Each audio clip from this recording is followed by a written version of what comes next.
Mesdames et messieurs, bonsoir. Je vais vous parler ce soir d'un personnage extraordinaire qui a pourtant été escamoté par l'histoire. C'est Apollonius de Tyane. Pourquoi a-t-il été escamoté relativement? Parce qu'il est, dans l'esprit de certains, un synonyme de Jésus, du Jésus évangélique. À l'époque où le christianisme triomphait, eut lieu une réaction païenne assez violente dès l'époque de Dioclétien. Et une controverse se produisit au cours de laquelle les tenants du paganisme opposèrent à Jésus Apollonius de Tyane. Sous Dioclétien, c'est au IIIe siècle, la réaction contre le judéo-christianisme prit pour support le gouverneur de Bithynie, Socianus Hieroclès, et lui utilisa Apollonius au profit du paganisme traditionnel, en tant que contre-champion, si vous voulez, par rapport au christianisme. Il essaya d'affaiblir la portée des miracles de Jésus sans les nier, en montrant qu'Apollonius en avait fait autant. Il y eut une réponse de l'évêque Eusèbe de Césarée. Celui-ci reconnut qu'Apollonius avait été un sage digne d'admiration. Il admettait sa sainteté, son enseignement, son austérité, mais il rejetait ses prodiges, les attribuant à la magie et à l'intervention des démons.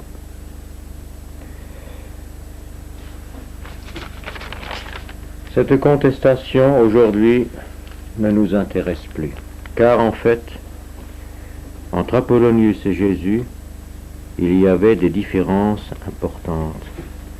Apollonius ne fondait pas de religion. Il servait une tradition déjà assise. Il ne chercha à convertir personne. Il se borna à rénover les rites des différents temples, rites dont les prêtres avaient perdu la signification. Lui-même servait une tradition particulière, celle de Pythagore. Les pythagoriciens, depuis Pythagore, formaient une sorte de confrérie ou d'ordre monastique très secret, avec une ascèse draconienne dont je parlerai tout à l'heure. D'autre part, Apollonius ne s'opposait pas à l'ordre social, bien au contraire. Il n'opposait pas les classes sociales entre elles. Quelles sont les sources dont nous disposons à propos de la vie d'Apollonius de Tyane? Eh bien, il y a d'abord dans les romans grecs et latins, la Pléiade, l'œuvre de Philostrate Flavius, Vie d'Apollonios de Tyane. Ce personnage est par lui-même intéressant. Il était né à Athènes, où il enseigna la rhétorique. Cela se passait au IIIe siècle après notre ère. Puis il vint à Rome et figura dans un cercle de lettrés groupés autour de Julia Domna, une femme extraordinaire dont je dirai un mot tout à l'heure. Et c'est elle qui lui demanda de réécrire la vie d'Apollonius de Tyane. Il en existait une à l'époque qui est perdue aujourd'hui, celle écrite par son disciple, Damis de Ninive, qui l'accompagna dans tous ses voyages. Philostrate Flavius reprit ce texte et il consulta aussi le livre perdu d'un certain Maxime sur le séjour d'Apollonius dans la ville d'Égée. Il consulta les 4 livres de Meuragène sur Apollonius. En plus, la tradition locale des villes et les œuvres du maître lui-même. Julia Domna, je voudrais vous en dire un mot. Et là, j'ai un document, je pense que je vais ramener. Je ne l'ai pas là. Si, il est là. Son portrait.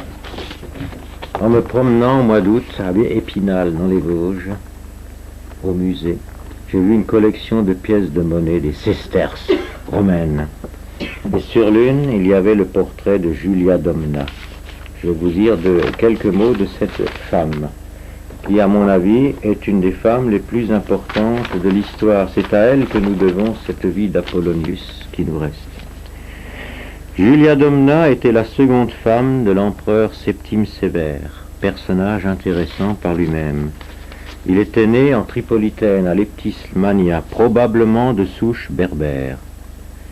En tout cas, sa première femme était berbère, puisque elle amusa à la cour de Rome parce qu'elle n'arrivait pas à se débarrasser de son accent nord-africain. D'autre part, tous les ans, elle se faisait livrer sa provision personnelle de dattes. Septime Sévère épousa une seconde femme, Julia Domna, qui était syrienne. Elle était aussi la fille d'un prêtre du soleil. Elle était née à Émèse. Et cette femme vouait un culte à Apollonius de Tyane.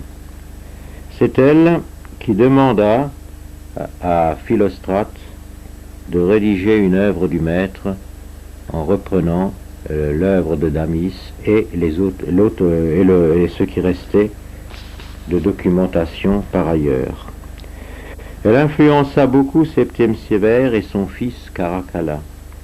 Septime Sévère avait pris le parti d'Apollonius contre Jésus. C'est la raison pour laquelle, à Lyon, lors d'une guerre civile, il incendia la ville, qui était une des capitales du christianisme, en massacrant la communauté chrétienne.